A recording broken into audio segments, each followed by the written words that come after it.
because the lines were actually wrapping around the building. But I do have a lot of investigative information to share today. First, as I mentioned yesterday, we were able to take possession of the cockpit voice recorder and the flight data recorder. That was at 9:57 a.m. Eastern Daylight Time. Our local investigator, had immediately began a trip down to our headquarters in Washington, D.C., to take the CVR and FDR to our labs for downloading and for analysis. We do have some preliminary information to share from the final 3 minutes from the cockpit voice recorder. And again, I just want to say it's preliminary and is subject to change. And for that, I'm going to turn that piece over to Doug Brazee. Thank you, Madam Chairwoman. The airplane was equipped with an Akron Aviation model Survivor 25 cockpit voice recorder and an Akron Aviation model FA2100 flight data recorder. The cockpit voice recorder contained more than 25 hours of good quality audio across 4 separate channels. The flight data recorder contained approximately 80 hours of data and recorded more than 400 parameters. The NTSB will convene a cockpit voice recorder group scheduled for tomorrow at the NTSB headquarters in Washington, D.C. to review the accident flight recording and produce a written transcript. The following is a summary of events captured on the cockpit voice recorder during the final 3 minutes of the recording. All times are referenced to the end of the CVR recording. 3 minutes and 7 seconds prior to the end of the recording, the approach controller instructed the airplane to contact LaGuardia Tower. At 2 minutes and 45 seconds, the flight crew lowered the landing gear. At 2 minutes and 22 seconds, the flight crew checked in with the LaGuardia Tower. At 2 minutes and 17 seconds, the LaGuardia Tower cleared the airplane to land on runway 4 and advised that they were number 2 for landing.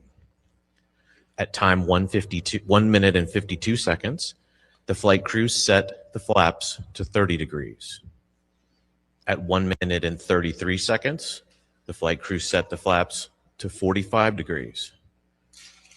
At 1 minute and 26 seconds, an electronic 1000 call out occurred from the enhanced ground proximity warning system, indicating that the airplane was 1,000 feet above the ground. At 1 minute and 12 seconds, the flight crew confirmed that the landing checklist was complete. At 1 minute and 3 seconds, an airport vehicle made a radio transmission to the tower, but that transmission was stepped on by another radio transmission, and the source of who made that transmission has yet to be identified. At 54 seconds, the flight crew acknowledged that the airplane was 500 feet above the ground and on a stable approach.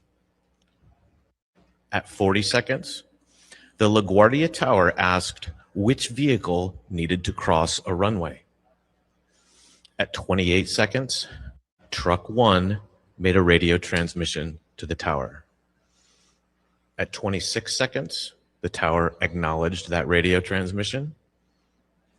At 25 seconds, Truck 1 requested to cross runway 4 at taxiway Delta.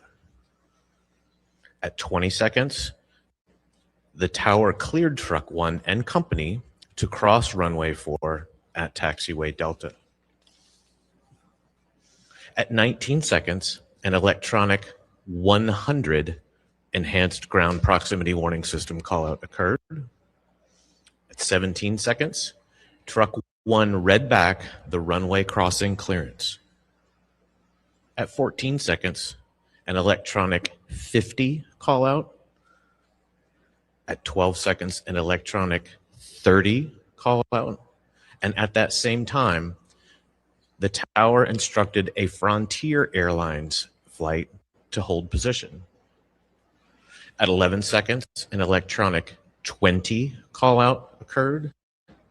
And at 10 seconds, an electronic 10 call out occurred.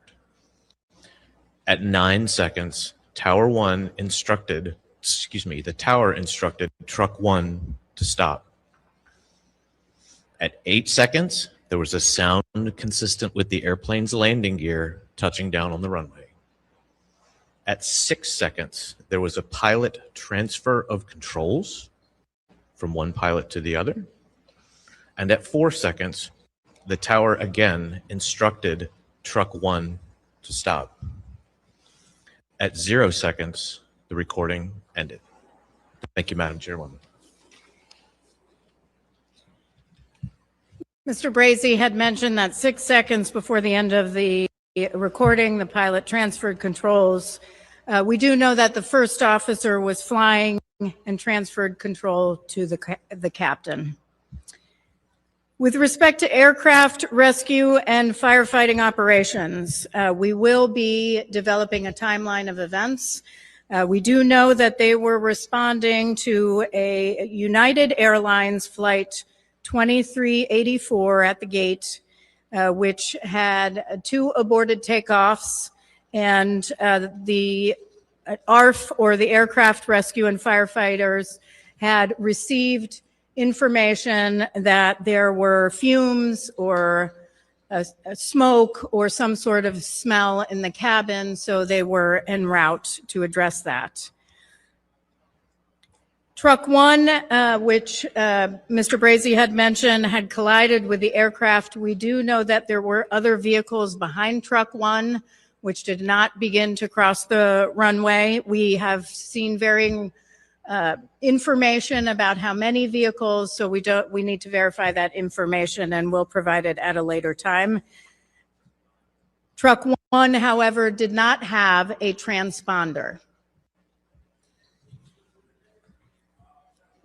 With respect to air traffic control, we have seen different information about how many certified professional controllers were in the facility. And we need to verify that starting with interviews this afternoon. We'll begin to interview the local controller at 4 o'clock this afternoon.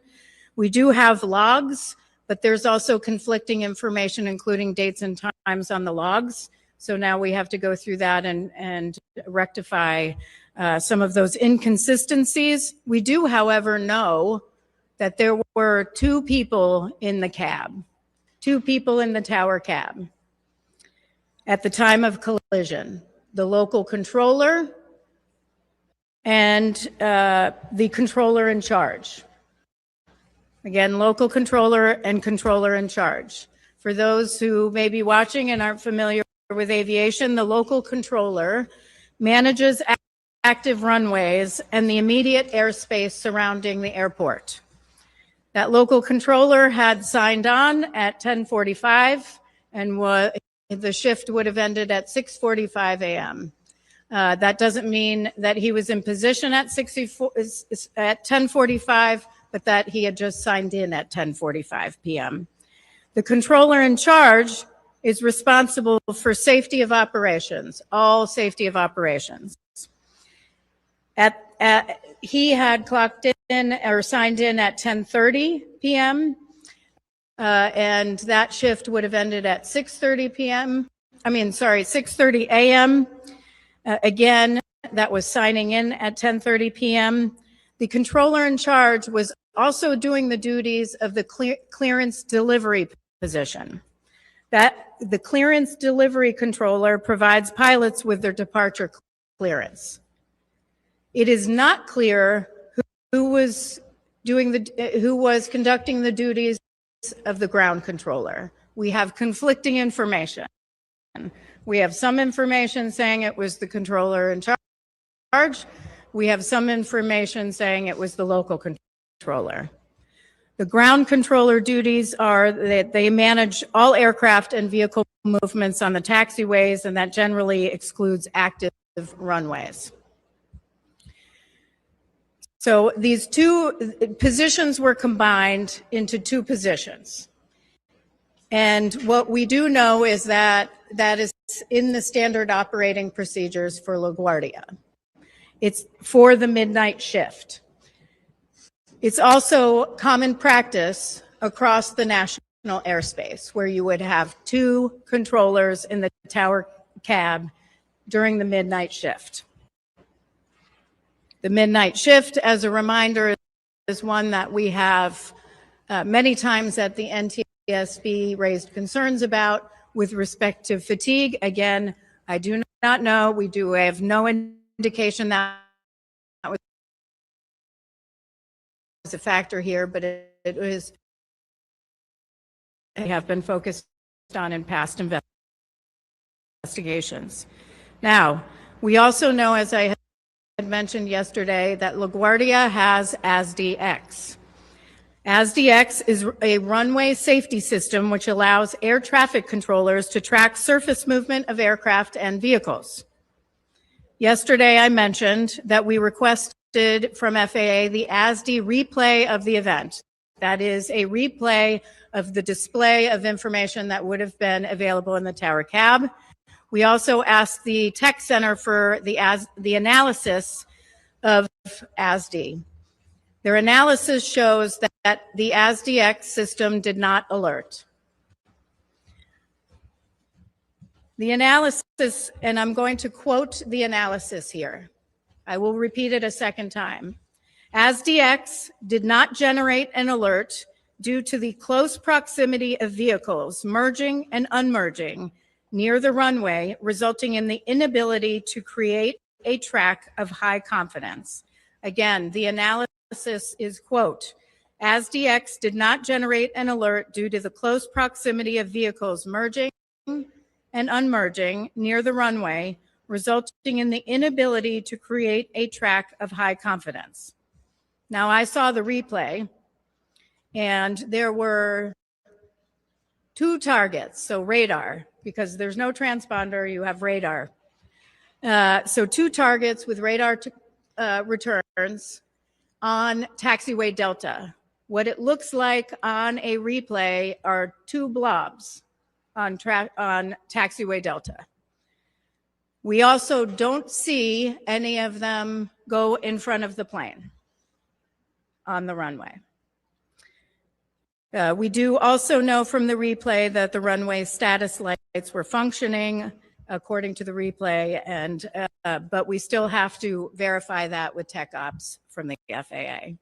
Now, I do want to address one thing, which is reports of distraction. I have seen a number of reports from press about distraction, whether there was distraction among controllers. Look, I would caution pointing fingers at controllers and saying distraction was involved. This is a heavy workload environment. You had a United Airlines flight. We still have to determine what happened at shift change, which was around 10:30. We have to determine who else was in the tower and the facility and available at the time. We know that controller was still on duty for several minutes afterwards. Normally, they would be relieved. We have questions about that. Was anybody available to relieve that controller? We don't know that yet. We also have questions about what else was occurring, what other traffic they were dealing with at the time. So one thing I will close with before I take questions is we rarely, if ever, investigate a major accident where it was one failure. Our aviation system is incredibly safe because there are multiple layers of defense built in to prevent an accident. So when something goes wrong, that means many things went wrong. And so here, that's why we're here. We're here to prevent this from reoccurring, prevent this from happening again. And that's going to take some time. So with that, I will take questions. I ask that you raise your hand, state your name and your affiliation.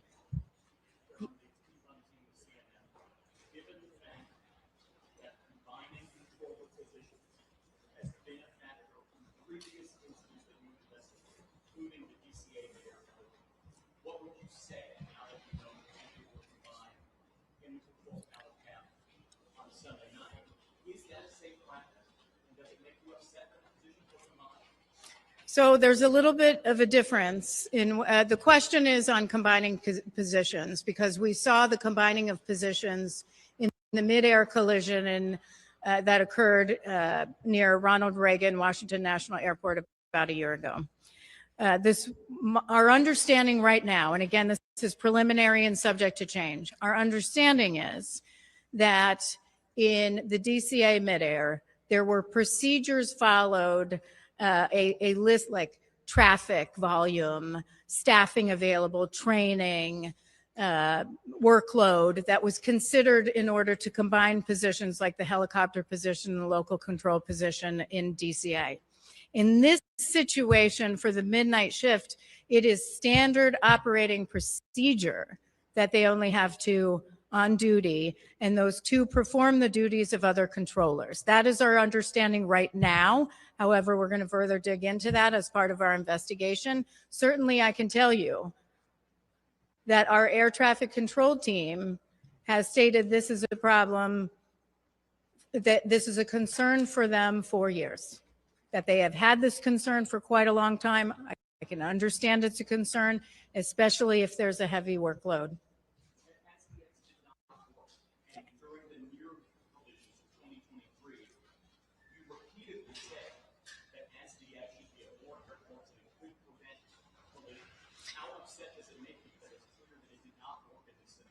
Well, the question is, how upset does it make me that ASDX didn't work? Because we've repeatedly recommended that ASDX work. Well, in order for ASDX to work well, you have to know where ground vehicles and aircraft are.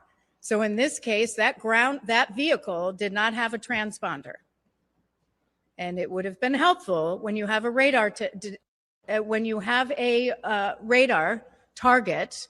It does not provide you with the information that you need like it would for an aircraft as a controller. Yes.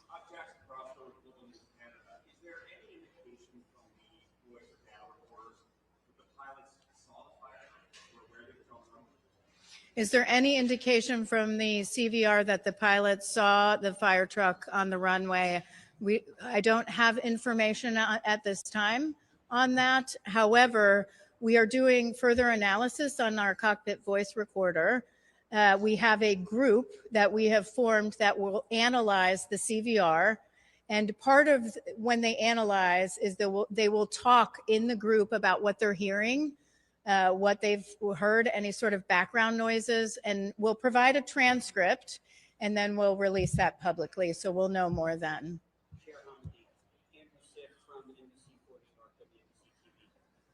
Regard to the midnight shift, is it literally a midnight shift that you expressed concerns about in the past, or is it sort of that later shift when there's typically less traffic at an airport? The reason I ask it is around this time, late at night on a Sunday night at LaGuardia, there's still lots of arrivals. To that degree, does that raise questions about the protocol and staffing here at this airport? Well, so the question is about the shift, and are we just concerned about that shift in the past, or would there be other shifts? When the doorbell rings, just tap to unlock the door with Native Locks by Urban Company. Airport, and this be sort of standard operating procedures and common practice across the national airspace. I think I restated it accurately and have now forgotten what you asked me. But on your standard operating procedure, on the standard operating procedures, look, LaGuardia is 900 flights, I believe, per day. That's pretty substantial. It's not the same as other airspace or other airports across the national airspace. That's certainly something we will look at as part of this investigation. How that would that make sense? You know, why would that make sense at LaGuardia? We will, that is part of our analysis in this investigation. And what was the other one? So on the mid shift, we have identified the mid shift generally as concern in other investigations, largely due to fatigue, because it spans that time frame at your circadian low during the day when you're most fatigued. Yes.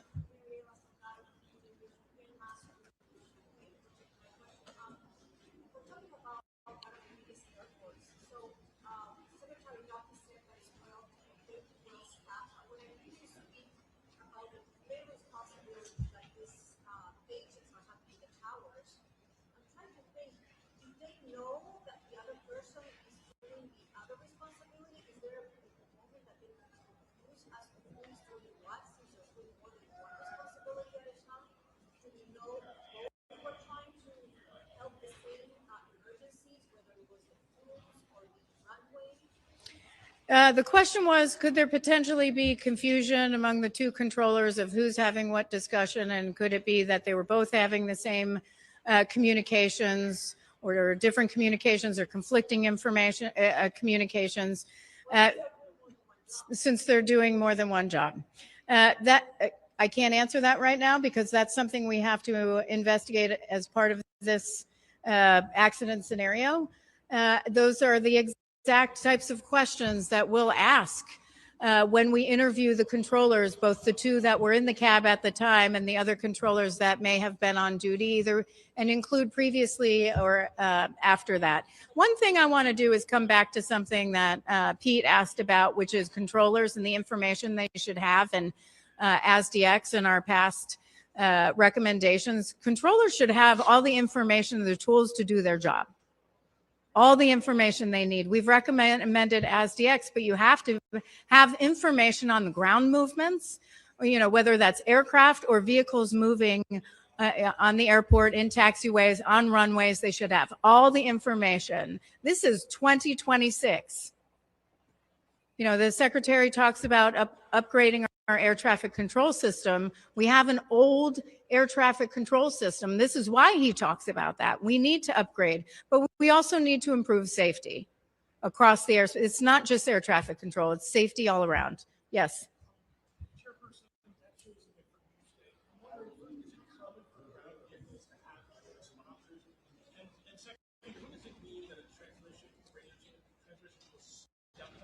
Okay.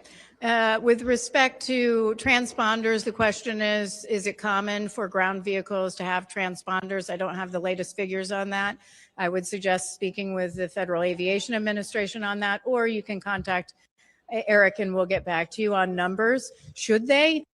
That's something we'll determine as part of our investigation. I will tell you that not having a recommendation, yeah, they should.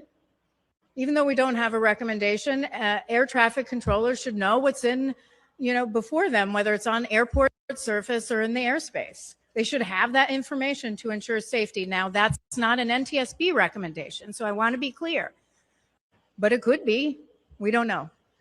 And your other question on stepped on, the communication was stepped on,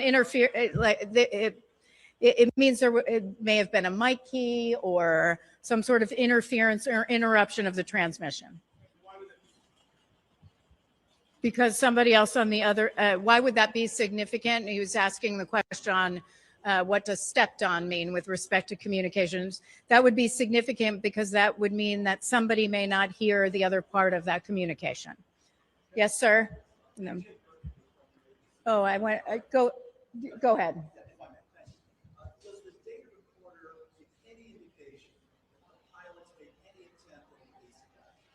And you're probably asking about the flight data recorder. We don't have information, the download from the flight data recorder yet. That group, I believe, is getting together today to start going through the data. We do have good data, but they're going to start looking at it today, and we'll provide further information down the line. You and then you. Similar to that question, based on the New York Times, was there any evidence that the truck tried to swerve or brake across the runway? I'm sorry, I didn't hear you. Can I confirm the names of the pilots who passed away? No, I would refer you to the New York City Chief Medical Examiner. We don't confirm any fatalities, injuries, or names. And your other question? With respect to the truck, did the truck turn and brake? I've probably seen the same CCTV video that you have. We have to do some further investigation on that, including interviews of. I feel like the way you live matters a lot. Don't want anything unnecessary in my life. We're trying to get close to zero. That's why मेरे 50 unnecessary friends नहीं है. 4-5 खास यार दोस्त हैं. unnecessary रिश्तेदारियां no man बुलाना मैं सारे को close मैं किसी किसी I feel like it's unnecessary to not show the world how you feel जो रोना होता था रो लो still like a bro it'll be unnecessary bullshit नहीं होती ना वाले I'm having the best time of my life बिल्कुल ऐसे ही मैंने zero बनाया zero sugar 0 calories nothing unnecessary drink up bro 0 nothing unnecessary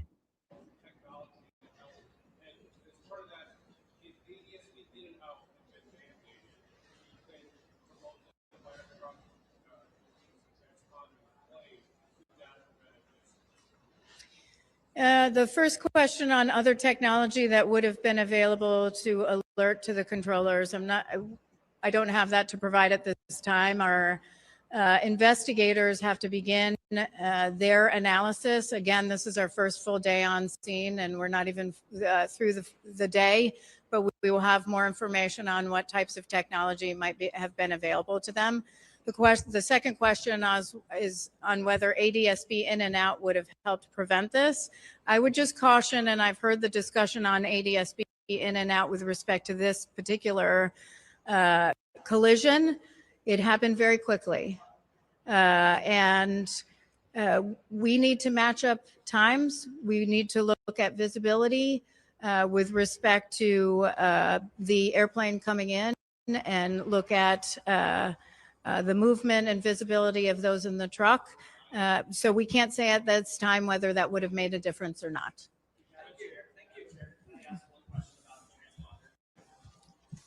One question.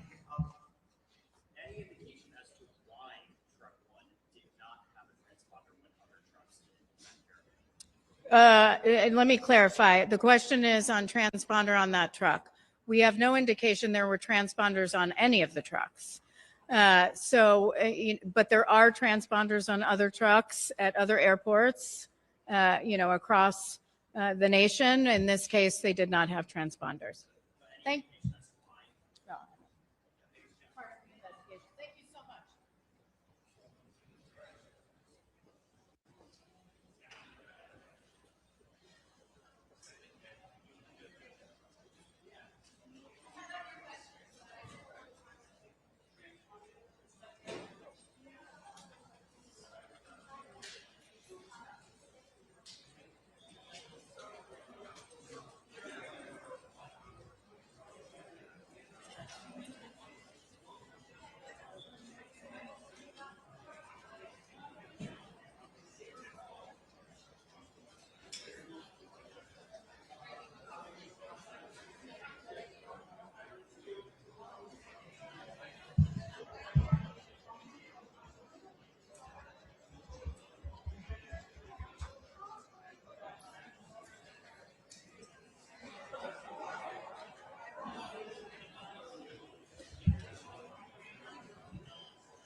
Got a great business idea? Give it a domain name from GoDaddy. Every order comes with our effortless AI experience, GoDaddy Aero, which will generate a logo, landing page, and more for you in just a few clicks. With our award-winning support, it couldn't be easier to start an online business with us, which is why we are trusted by more than 20 million customers. Unlock your online potential today with GoDaddy.